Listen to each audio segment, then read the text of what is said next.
Je pense que le discours de Ablaye Maïga, ça a été vraiment pour moi un fiasco politique. Je ne vais pas jusqu'à parler d'incohérence dans le discours, mais j'ai dit seulement, j'ai noté des choses positives. Il reconnaît que le président algérien est sage. Donc, ça veut dire tout ce qu'il dit détruit déjà ses propos, parce que le patron même de l'Algérie, il reconnaît qu'il est sage.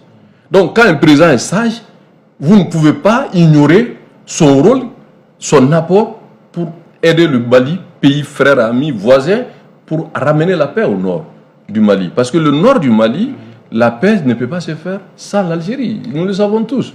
Maintenant, que le Mali soit respecté dans sa dignité, dans tout ce... Personne n'a manqué le Mali dans ses prérogatives.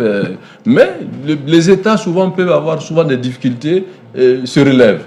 La France a eu des difficultés et ont été soutenus par l'Angleterre pour que De Gaulle puisse revenir en force. Et si le Mali aujourd'hui essaie de se relever pour défendre son unité, son intégrité, et reconquérir son territoire, tout le monde soutient l'armée malienne. Mais cela n'est pas pour moi faire...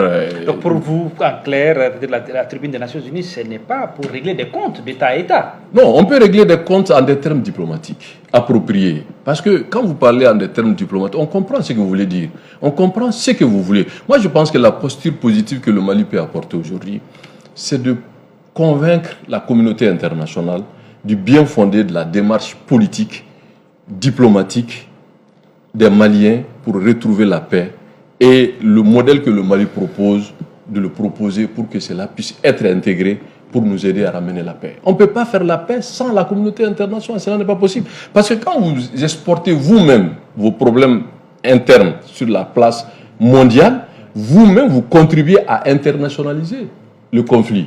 Donc moi je me dis, pour laisser que les autres parlent, je pense que le discours de Ablaye Maïga, ça a été vraiment pour moi un fiasco politique.